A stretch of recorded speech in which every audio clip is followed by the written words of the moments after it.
Welcome to day 18 of our epic 40-day 2025 Pacific Northwest road trip as we travel from Crater Lake to the Redwood Highway. After a brief surprise visit with Mary's cousin Kathy in Crescent City, California, we explore Redwood National Park and Jedediah Smith Redwoods and Prairie Creek Redwoods state parks in Northern California. At Grants Pass, Oregon, we turned onto U.S. Route 199, known as the Redwood Highway. It is a scenic 80-mile route connecting to Crescent City, California. We had originally intended to stop at Oregon Caves National Monument in Cave Junction, Oregon, but decided to forego it as the tour had sections with passages that were only 42 inches high and would have been difficult for Mary and I to traverse. We are now on the Redwood Highway in California, heading for Redwood National Park.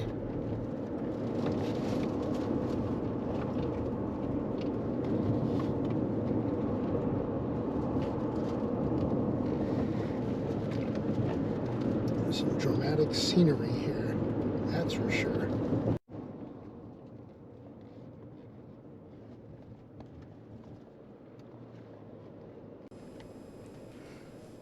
In Northern California, the highway runs tightly along the emerald green Smith River, a highly scenic, albeit narrow and winding drive. It winds through the Six Rivers National Forest and Jedediah Smith Redwood State Park, offering dramatic views of the Smith River, old-growth redwoods, and steep mountain passes.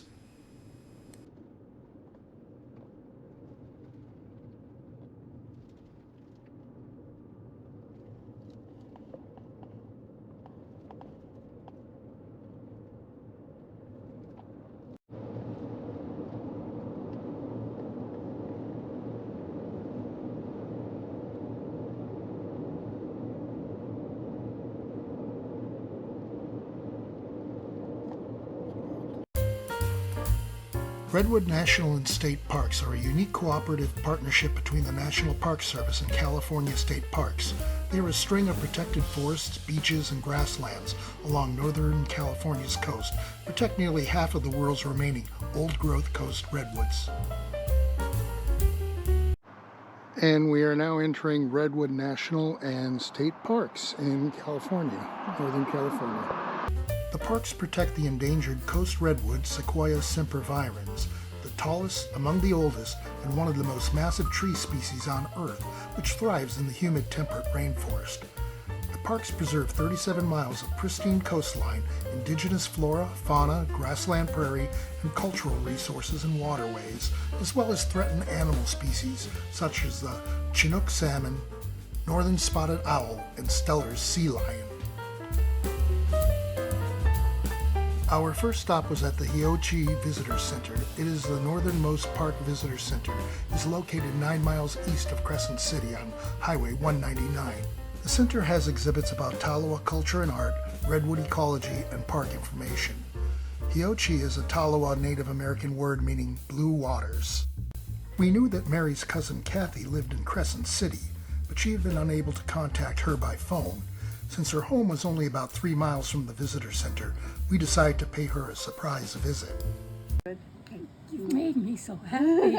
What more can you do?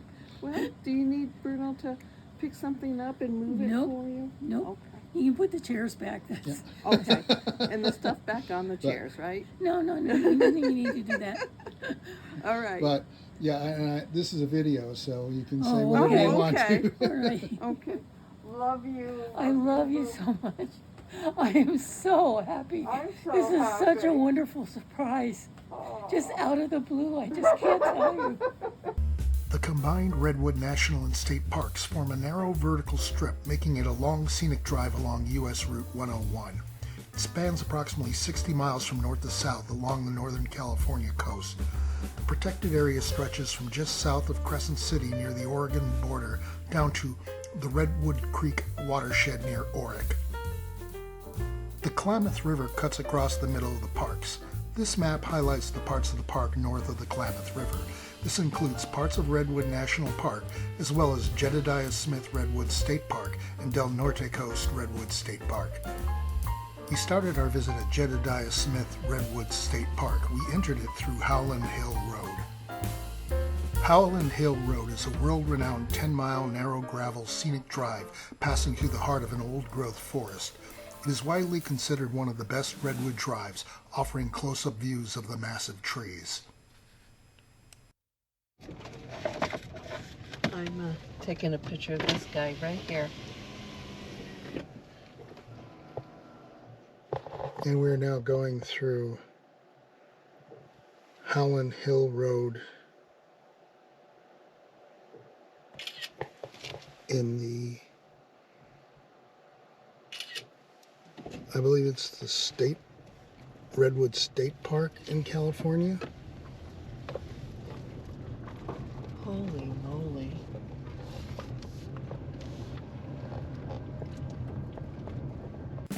Originally an 1880s stagecoach route, this narrow, unpaved road offered a uniquely intimate experience with the giant trees standing just inches from our vehicle. Barely get an arm. Second. Because it's...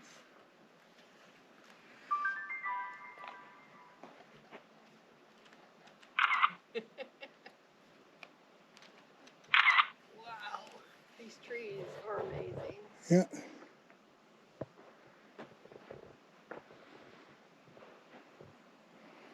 And this is just the start of the route.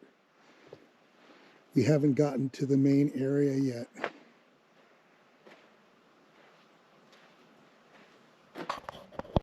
Here Mary is standing in front of a tree to give perspective as to how wide the trees are. Yeah. Oh, look at the size of this boy. He's a big boy. He needs some help.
And we're here at the Redwoods National and State Parks.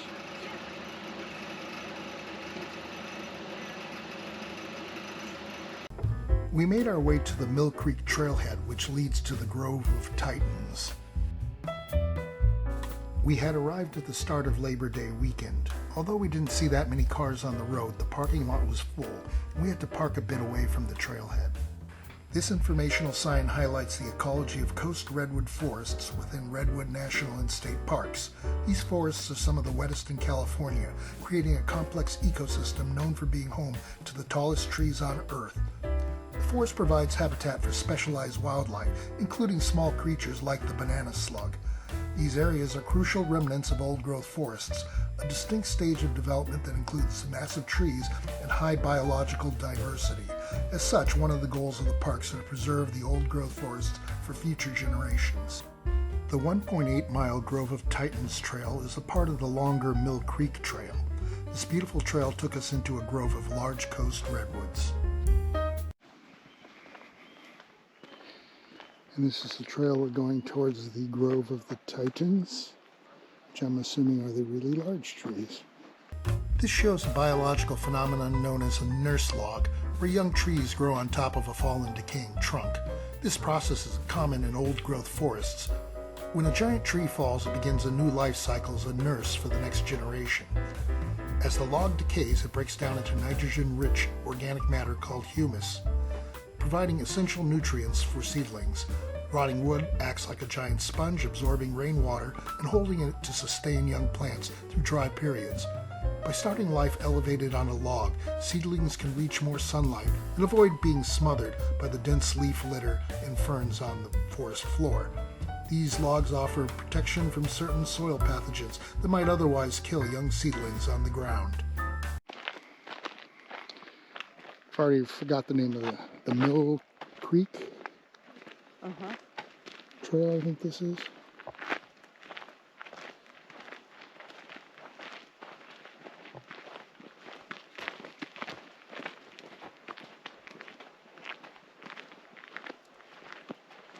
We're going to make our way to the Grove of the Titans. It's an interesting little combination of trunks there. It makes it look like it's one, but many trees together. This cluster of redwoods is growing in a circular formation commonly known as a fairy ring or family circle. These rings are a unique byproduct of the redwood's reproductive resilience. While redwoods can grow from trees, they frequently reproduce asexually by sprouting from the root system or basal burls at the tree's base of a parent tree. When a mature redwood is cut down, damaged by fire, or falls over, the sudden exposure to sunlight triggers these dormant buds to sprout. Because these sprouts emerge around the perimeter of the original trunk, they form a near-perfect circle. Over decades, the original central stump decays, leaving a hollow clearing surrounded by a ring of younger, tall trees that create a cathedral impression when looking up.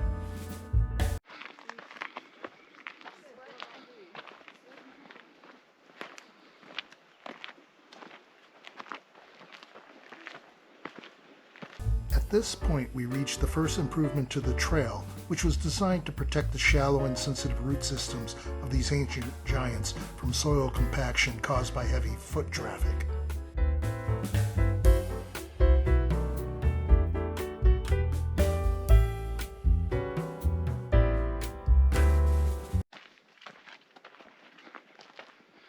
We are continuing along on the trail.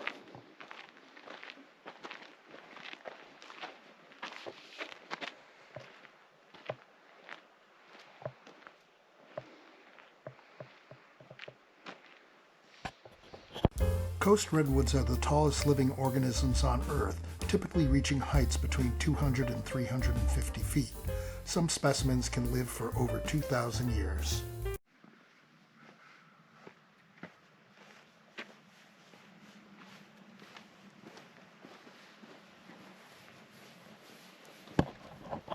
This is a massive upturned root system of a fallen tree.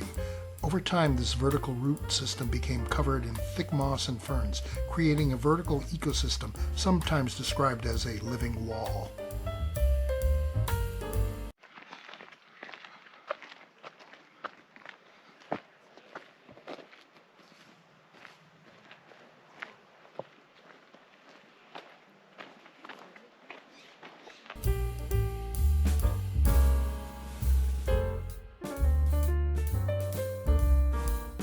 Next, we came to the spot where the path winds through a unique tunnel-like formation.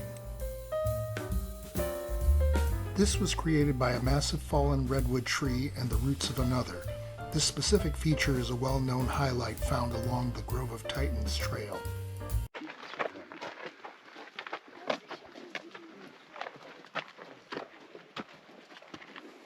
It's an interesting little tunnel we're going through. Yeah, it's the tunnel of roots.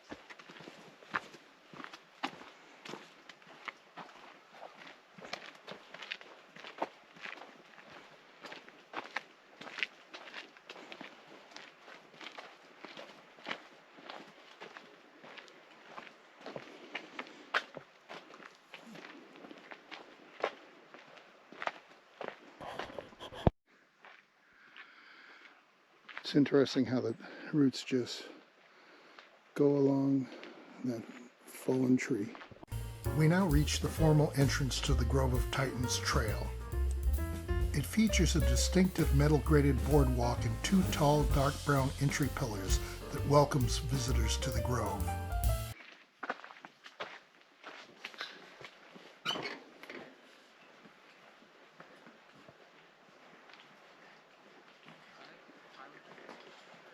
Wow, look at that one, huh? Yeah. Do you want me to stand there for perspective? Sure.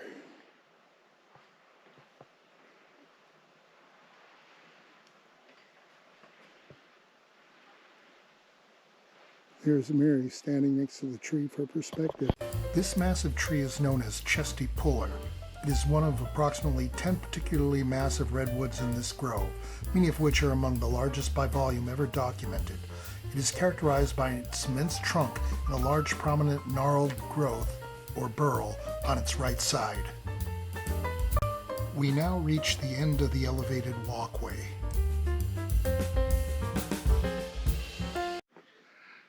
And here we have a 1,000-year-old multiple tree thing.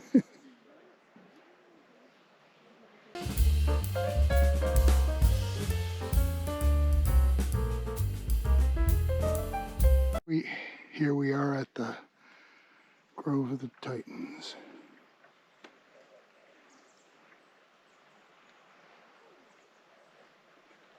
How are you folks doing?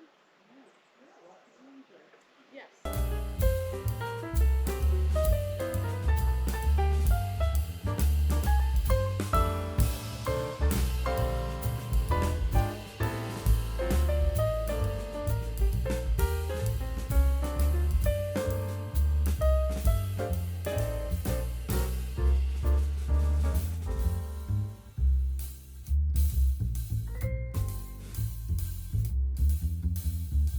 If Right. they have blueberry bushes and everything Yeah. else. Yeah. That's amazing. I'm so great. I want to live here. Right.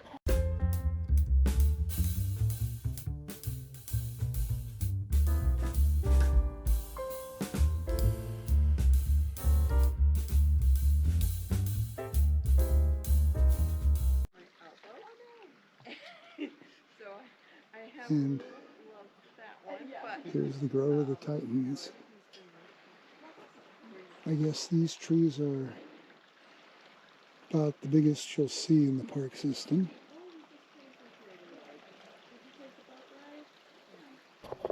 As we made our way back down the trail, we took a side trail which, after about 100 feet, culminated in a small deck to view Mill Creek.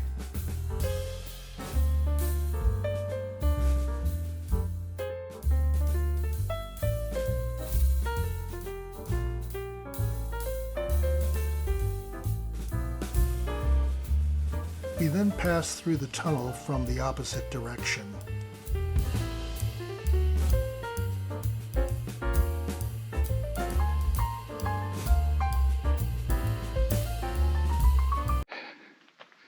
I think we're coming up to the little tunnel again, but from the other side.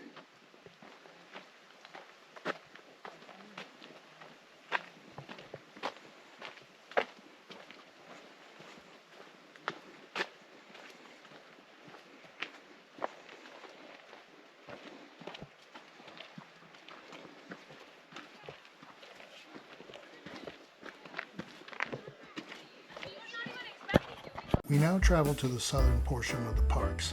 This map highlights the parts of the park south of the Klamath River and includes parts of Redwood National Park and Prairie Creek Redwoods State Park. We traveled down the Newton B. Drury Parkway to our final destination, the Big Tree. The Big Tree Trail was only a third of a mile loop.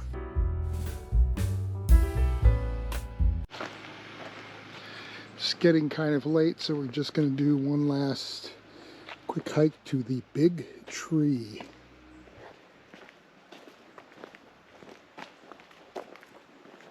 It was only a short 75-yard walk from the parking lot to the tree. And this is the Big Tree. You can see Mary standing there.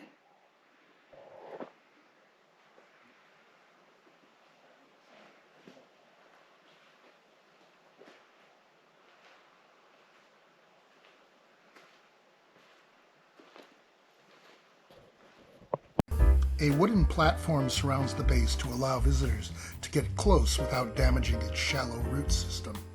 Big Tree, also known as Elk Tree and Elk Grove Tree, is the 16th largest coast redwood and the 7th largest tree in Prairie Creek Redwoods State Park.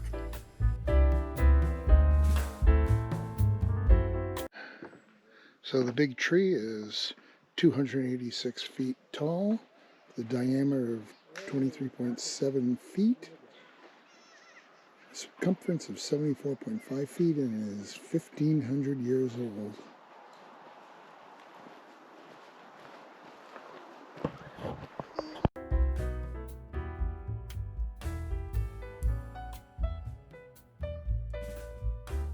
Big Tree has never been dated by scientists. Its height and girth and its maze of broken and regrown appendages suggest that it may be one of the oldest trees in the forest. This is a massive fallen old-growth redwood log.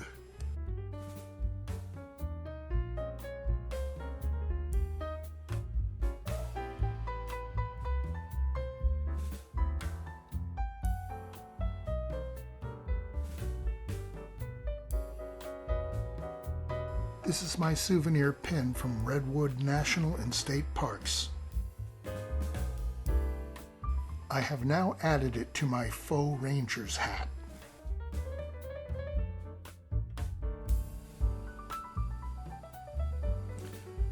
Mary and I thank you for watching day 18 of our 2025 Pacific Northwest road trip, where we visited Mary's cousin Kathy in Crescent City, California, before spending the day in Redwood National Park and Jedediah Smith Redwoods and Prairie Creek Redwoods State Parks. Truth be told, we spent more time in the state parks than in the national park. As we arrived at the start of the Labor Day weekend, the parks were very busy and parking was a bit of a problem. 6 hours was not enough time to really appreciate the park. We didn't have enough time to see the coastal regions of the park or hike the Lady Bird Johnson Grove, and the Tall Trees Trail permit was not available. I believe at least 2 full days would be required to explore these parks. That being said, the majesty of the groves we did explore was breathtaking. Mary and I hope you'll join us for day 19, where we spend the day exploring the Oregon coastline before settling down for the evening with my cousin Tina in Depot Bay.